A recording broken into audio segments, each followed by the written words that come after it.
प्यारे बच्चों, बात करेंगे आज हम संविधान के आयोग की। किसकी बात करेंगे? जो आपके कॉन्स्टिट्यूशन के आयोग होते हैं, ये एग्जाम की दृष्टि से बेहद इंपॉर्टेंट होते हैं। ठीक है, अगर बात करें तो सबसे पहले हम बात करते हैं राष्ट्रीय अनुसूचित जाति आयोग, अर्थात national commission for schedule caste. इसकी फुल फॉर्म भी याद रखना, इसे हम शॉर्ट में NCSC बोलते हैं। ठीक है, अगर बात करें तो संवैधानिक प्रावधान की सबसे पहले बात करते हैं तो इस आयोग का गठन जो है 89वें संविधान संशोधन अधिनियम 2003 के द्वारा जो है 19 फरवरी 2004 को लागू किया गया था। ठीक है, लागू किया गया था। ठीक है, अब यहाँ एक बात ध्यान रखना, पूर्व में इसकी स्थापना 1978 ईस्वी में जो है राष्ट्रीय अनुसूचित जाति एवं जनजाति आयोग के रूप में हुई। 2004 में यह आयोग जो है दो भागों में बटा। इसका मतलब पहले आप ये समझ सकते हो, एक होता है पहले जो आपका राष्ट्रीय जो है अनुसूचित जाति आयोग, एक क्या होता है जाति, और एक होता है जनजाति आयोग। तो पहले ये जो 1978 में था ना, पहले एक ही भाग में था, पहले क्या था एक ही भाग में, लेकिन 2004 में जो है इसे अलग अलग कर दिया गया। तो अब एक हो गया अनुसूचित जाति आयोग और एक हो गया अनुसूचित जनजाति आयोग। वहीं अगर बात करें तो देखिए, राष्ट्रीय अनुसूचित जाति आयोग का तो वर्णन आर्टिकल 338 में है, वहीं राष्ट्रीय अनुसूचित जनजाति आयोग का वर्णन जो किया गया है 338A में किया गया है। कौन से आर्टिकल? तो 338 के A आर्टिकल में किया गया है। तो ये इंपॉर्टेंट है प्यारे बच्चों, तो ध्यान रखना आप, एक होता है शेड्यूल्ड कास्ट, एक होता है शेड्यूल्ड ट्राइब्स। ठीक है, इसका मुख्यालय कहाँ है? तो आप कहोगे नई दिल्ली में है। संरचना की बात करें तो अध्यक्ष और उपाध्यक्ष प्लस 3 अन्य सदस्य इसमें होते हैं। वहीं अगर नियुक्ति की बात करें तो प्यारे बच्चों, राष्ट्रपति द्वारा जो है इसकी नियुक्ति की जाती है। कार्यकाल जो होता है वो 3 साल का होता है। ठीक है, इनकी नियुक्ति और राष्ट्रपति करते हैं और कार्यकाल जो है 3 साल का होता है। प्रथम अध्यक्ष प्यारे बच्चों इसके सूरजभान सिंह जी थे। ठीक है, वर्तमान अध्यक्ष किशोर मकवाना जी हैं। वर्तमान का मतलब अभी भी 2026 की अगर मैं बात करूं तो काफ़ी लंबे समय से हैं, ध्यान देना।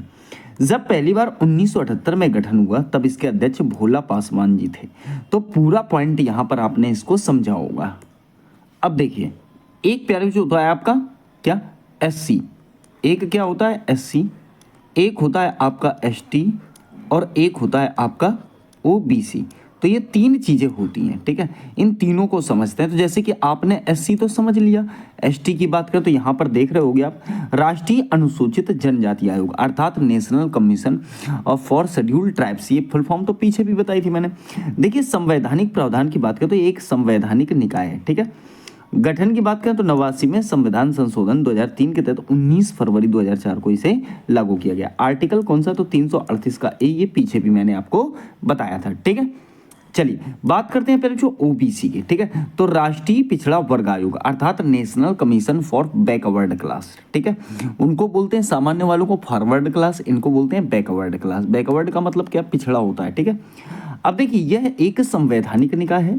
14 अगस्त 1993 को इसकी स्थापना हुई थी। ठीक है, इसे संवैधानिक दर्जा 102वें संविधान संशोधन अधिनियम 2018 के तहत आर्टिकल 338B। ठीक है, तो यहाँ ध्यान देना, SC 338, ST 338 का A और OBC 338 का B आर्टिकल पर जो मोस्ट इंपॉर्टेंट है। ठीक है, देखिए 342A आर्टिकल क्या कहता है कि राष्ट्रपति को राज्य एवं केंद्र शासित प्रदेश में सामाजिक और शैक्षणिक रूप से जो है पिछड़े वर्गों को निर्दिष्ट करने का अधिकार है।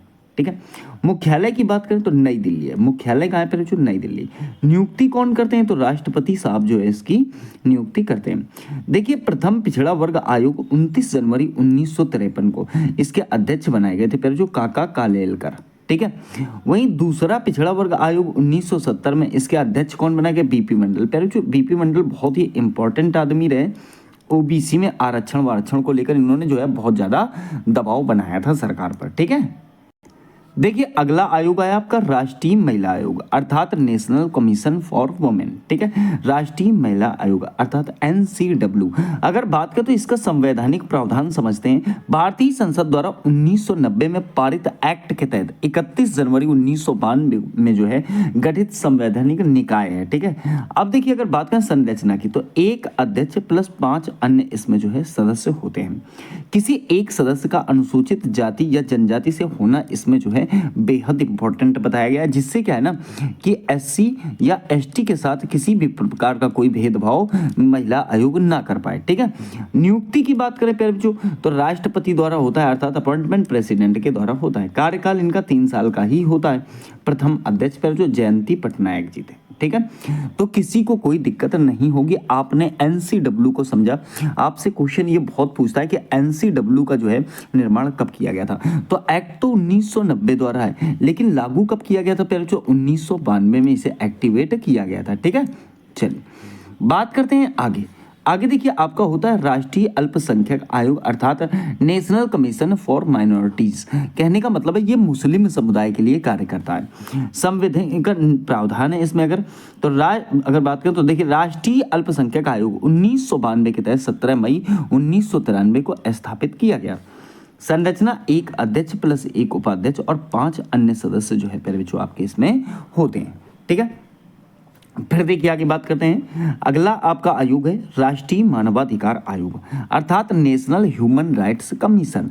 National human rights commission. आप जैसे कि यहाँ पर इसको मैं पीछे, अगर कोई बच्चा दरोगा वगैरह का होगा तो उसको तो ये बहुत अच्छी तरीके से आना चाहिए। हालांकि पुलिस के एग्जाम में ये हर हाल में आपसे एक क्वेश्चन बना के देगा, गारंटी है मेरी। ठीक है, देखिए अगर बात करें तो मानव अधिकारों का जन्मदाता पहले जो मानवाधिकारों का मतलब मानवाधिकारों का ही तो हो गया ना, मानवाधिकारों का बोल सकते हो आप।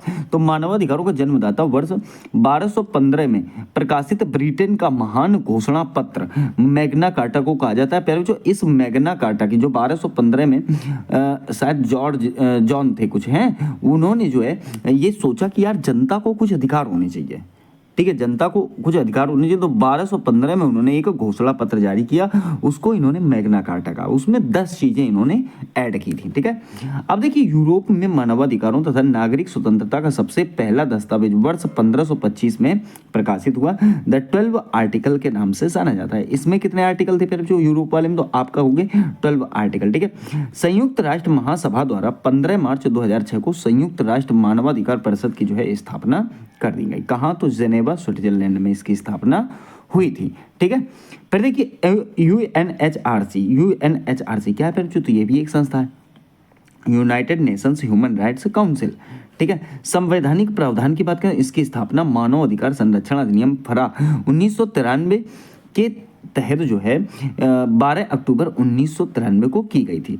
तो ये बात ध्यान रखना है। ठीक है, तो फरा भी एक तरह जो इससे जुड़ी हुई एक संस्था है। ठीक है, चलिए अब यहाँ बात करेंगे इसके बारे में, थोड़ा सा फरा के बारे में। देखिए PHRA अधिनियम को मानवाधिकार संरक्षण एक्ट बोला गया। ठीक है, अब देखिए 2006 तथा मानवाधिकार अधिनियम 2019 के द्वारा संशोधित इसे जो है थोड़ा सा किया गया। मानव अधिकार संरक्षण अधिनियम 1993 में आया, फिर जो इसमें 8 अध्याय और 43 धाराएं जो है ऐड की गई।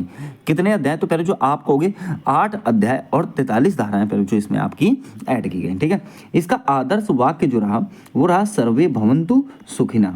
ठीक है, सर्वे भवन्तु सुखिनः किसका आदर्श वाक्य रहा? तो इसी का आपका। ठीक है, देखिए संरचना की बात करें तो 1 अध्यक्ष, 5 जो है पूर्णकालिक सदस्य और 7 जो है आपके मानद सदस्य इसमें रखे गए।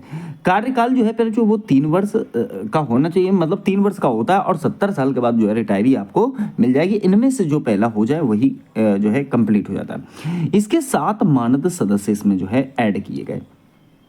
देखिए एक क्या पर जो एक अनुसूचित जाति, ठीक है, अर्थात SC शेड्यूल कास्ट, और एक तरह जो अनुसूचित जनजाति ST हो गया। ठीक है, फिर देखिए ये माइनॉरिटीज वाले आ गए, अल्पसंख्यक वाले।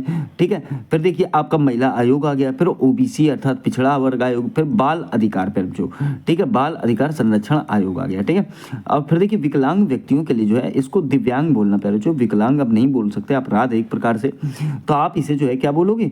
दिव्यांग बोलोगे। ठीक है, दिव्यांग जो है व्यक्तियों के लिए मुख्य आयुक्त। ठीक है, तो ये 7 जो है मानद सदस्य इसमें जो है एक्टिवेट कर दिए गए।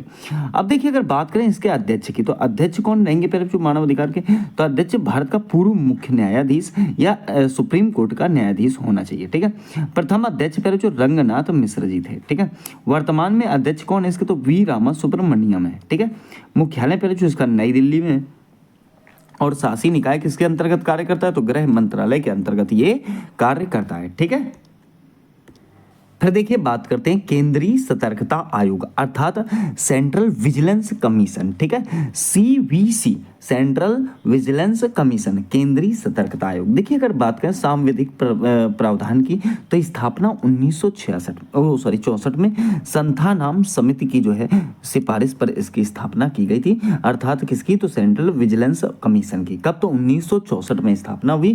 किस समिति की सिफारिश पर, तो आप कहोगे संथा नाम समिति की सिफारिश पर। प्रस्ताव 1 अप्रैल 1963 से जो है वो हो गया था और स्थापना तो 1964 में की गई थी, प्रस्ताव रखा गया था 1963 को, ठीक है। 1998 में केंद्रीय सतर्कता आयोग को संवैधानिक दर्जा जो है एवं 2003 में संसद में विधेयक पारित करके 2004 में एजेंसी के रूप में सीबीसी की स्थापना कर दी गई थी, ठीक है। वर्तमान में अध्यक्ष इसके श्री प्रवीण कुमार श्रीवास्तव जी हैं, ठीक है।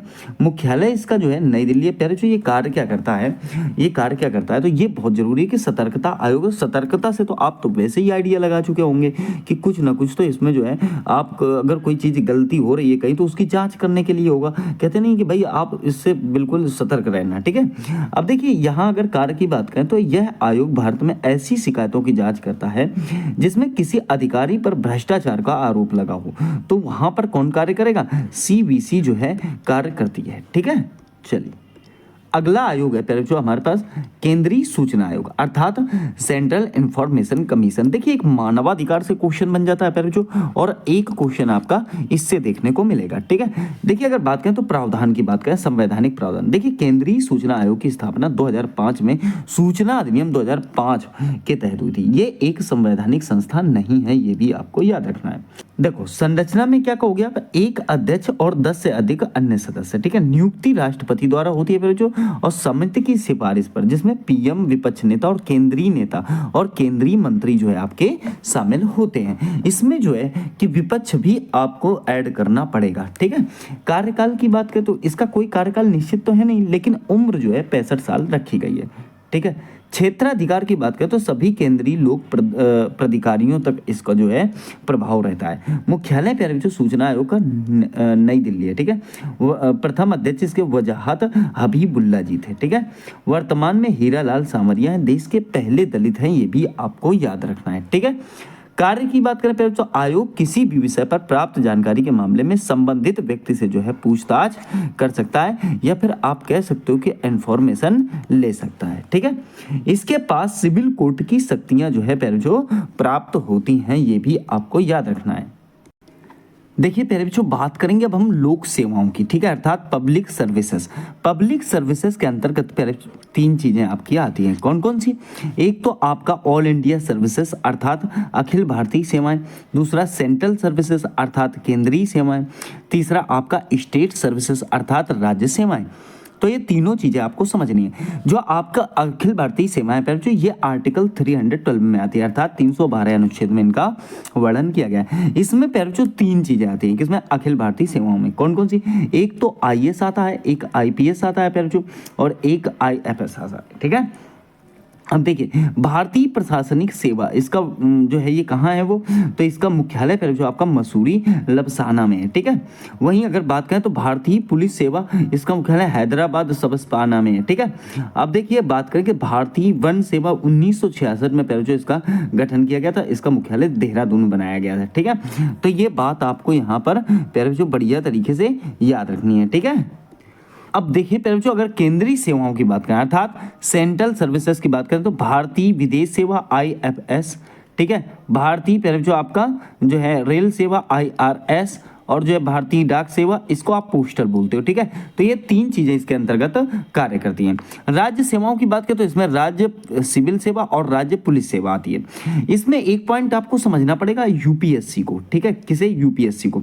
तो इसमें 3 चीजें आती हैं, एक आर्टिकल 315, एक आर्टिकल 316 और एक आर्टिकल 317। आर्टिकल आपका 315 जो है ये यूपीएससी संघ और एसपीएससी राज्य का गठन, कहने का मतलब है ये तो आपका यूपीएससी का मतलब जो है ये आपका पूरे भारत का हो गया, केंद्र का हो गया, लेकिन ये जो है स्टेट का हो जाएगा, ठीक है। इस स्टेट का हो जाएगा। अब देखिए स्टेट पब्लिक सर्विस कमीशन, ठीक है। फिर देखिए यूपीएससी संघ की अगर बात करें तो इसका जो मुखिया होता है वो कौन होता है, राष्ट्रपति होता है, ठीक है। और इसमें जो है 6 साल और 65 साल के इसके अध्यक्ष का काम होता है, मतलब जो पहले हो जाए, ठीक है। राष्ट्रपति किसका होता है, यूपीएससी का। और एसपीएससी का कौन होता है, पहले जो राज्यपाल होता है, ठीक है। अर्थात इनके सदस्यों की नियुक्ति और पदावधि का मैंने यहाँ पर वर्णन कर दिया है। तो यूपीएससी के जो आपके सदस्य होंगे उनकी नियुक्ति राष्ट्रपति करेंगे और एसपीएससी के जो सदस्य होंगे उनकी नियुक्ति राज्यपाल करेंगे। तो एसपीएससी का काम कितना है, तो 6 से 62 है और यूपीएससी का कितना है, तो 6 से 65 है। तो ये पॉइंट आपको ध्यान रखना है। 317 पद से हटाना और निलंबन करने के जो है प्रावधान इसमें दिए गए हैं। तो किसी को फिर भी जो कोई दिक्कत नहीं होनी चाहिए, आप बढ़िया तरीके से रिवाइज कर सकते हो, ठीक है।